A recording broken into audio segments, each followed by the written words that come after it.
El desierto, un mar de arena, ardiente de día y frío en la noche. Un ambiente del que se huye, un lugar clave, sin embargo, para la historia de la salvación. Moisés llevó por él durante 40 años al pueblo elegido. En él anunció Juan Bautista al Redentor. Y aquí pasó 40 días de penitencia y ayuno el mismo Jesucristo. Un ejemplo que tendría infinidad de imitadores. En estas montañas, escarpadas y áridas, se establecieron a partir del siglo IV gran número de cristianos decididos a practicar, en esta inmensa soledad, lejos del mundo, una vida penitente de mayor unión con Dios. Se les llamó ermitaños, eremitas o anacoretas. Era un fenómeno nuevo. En los 3 primeros siglos, muchos cristianos habían llevado esa vida ascética, sin abandonar sus hogares y su trabajo, sin hacer vida en común. En el siglo III, algunos buscan en el desierto un refugio temporal durante las persecuciones. A algún lugar semejante a este vino a dar San Pablo el ermitaño, precursor de la vida eremítica, al que vemos en este cuadro, alimentado, según la leyenda, por un cuervo. Se retiró al desierto de Tebaida, huyendo de la persecución del emperador Decio hacia el año 250. Décadas más tarde, la fuga al desierto adquirió una profunda motivación bíblica. El tono lo dio San Antonio Abad. Es el primer gran anacoreta, el creador de la vida eremítica.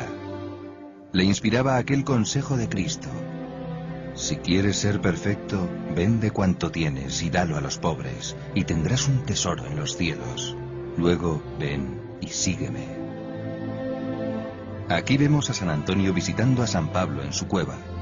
Su fama atrajo junto a él gran número de discípulos, pero no formó comunidad. Las primeras experiencias de monacato o de eremitismo provienen, por supuesto, de la región de Tebas, en Egipto, y son los padres del desierto, que tienen mucho prestigio en la Edad Media, que se escriben muchas veces sus vidas, San Antonio Abad, por ejemplo. El libro sobre la vida de San Antonio alcanzó gran popularidad y atrajo a muchos al desierto. Egipto comenzó a poblarse de eremitas. Algunos vivían en grutas o cuevas excavadas en la roca.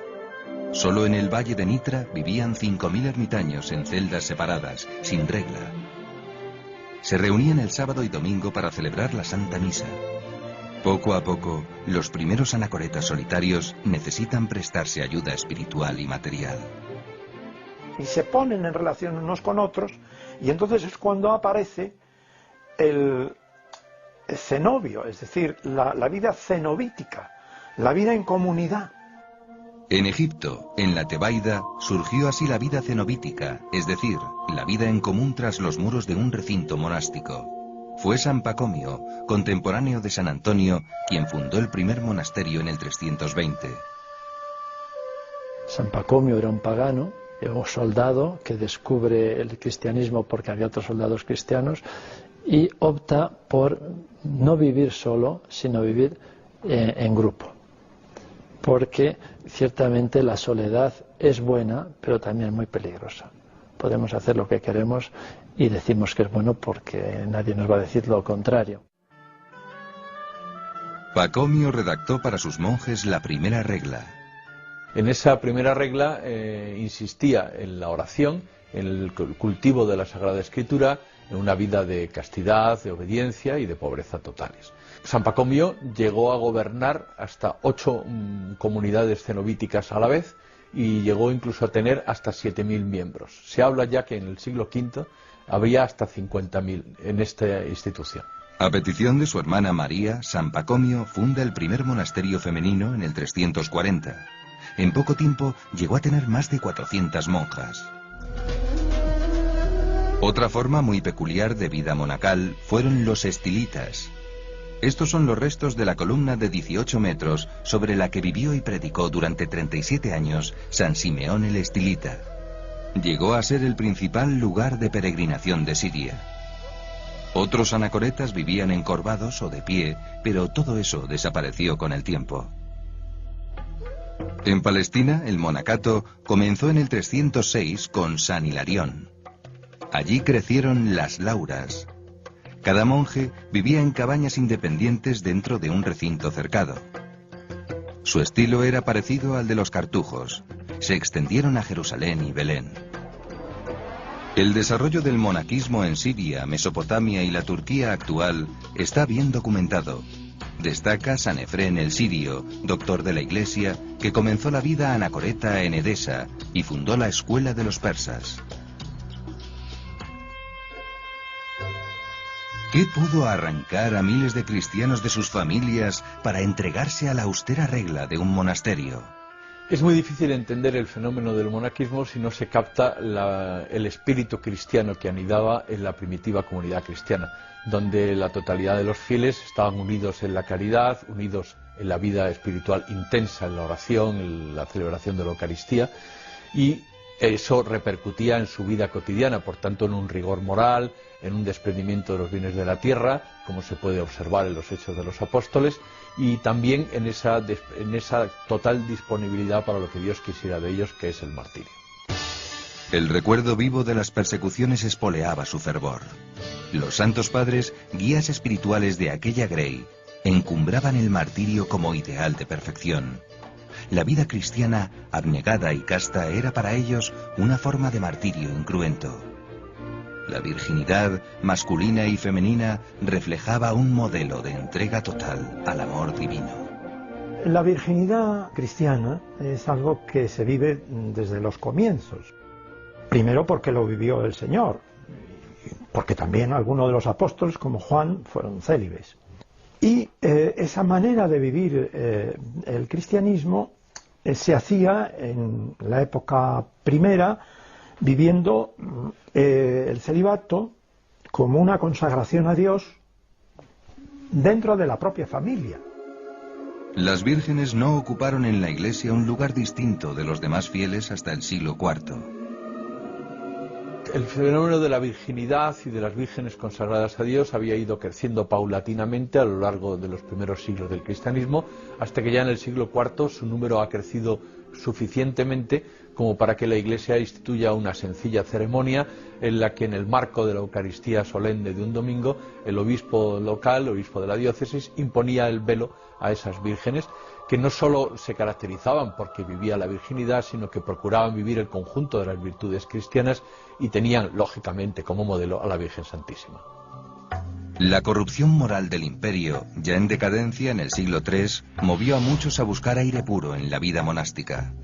También ayudó a llenar monasterios la sana reacción al enfriamiento espiritual que siguió a la paz de Constantino en el 313. Acabadas las persecuciones, no era arriesgado convertirse. Cuando se produce el edicto de Milán y los cristianos son tolerados, son muchos los que se incorporan a la Iglesia a partir del bautismo. Tantos que era muy difícil catequizarlos a todos, catequizarlos en ese nivel de santidad que la Iglesia había vivido hasta entonces. Es el momento en el que se puede hablar de un cierto decaimiento de la vida cristiana y se empieza a hablar de la búsqueda de los orígenes. Ese anhelo por volver al fervor primitivo da un nuevo impulso a la vida monástica. A su auge contribuyó la protección de Constantino y otros emperadores posteriores. El ritmo de construcción de monasterios aumenta. ¿Qué distingue a un monje de un asceta cristiano corriente de los primeros siglos? La respuesta es muy sencilla, es la fuga mundi, es decir, la huida del mundo. Esa huida del mundo, unos lo interpretaban en sentido metafórico, como vivir en el mundo como si no estuviéramos en él, y otros lo van a seguir al pie de la letra, imitando a San Juan Bautista, que huyó del mundo y efectivamente, físicamente, se fue al desierto. Las raíces del monaquismo se hunden en la Sagrada Escritura, en la enseñanza de los padres de la Iglesia y, por encima de todo, en el impulso del Espíritu Santo. El Espíritu sopla donde quiere, guía a la Iglesia y mueve a cada uno a buscar la santidad. Los primitivos monjes se consideraban descendientes de Abraham, Jacob, Moisés, Elías y Juan el Bautista. En realidad, a quien imitaban por encima de todo era a Jesucristo. Él es el verdadero fundador del monaquismo, dirá San Agustín. Desde el último tercio del siglo III hasta finales del siglo IV, el monacato se convirtió en un fenómeno de masas. Las cifras sorprendentes de miles de cristianos que tomaron el hábito monacal suscitaron dudas. ¿Eran auténticas todas aquellas vocaciones? ¿Influían en ellas motivos económicos? ¿Buscaban huir de sus problemas? El rigor y las privaciones se encargaron de poner a prueba sus intenciones. Solo perseverarían quienes correspondieran a la gracia de Dios. Con esa ayuda, el monaquismo no se extinguió. Sus frutos han sido abundantes hasta el día de hoy.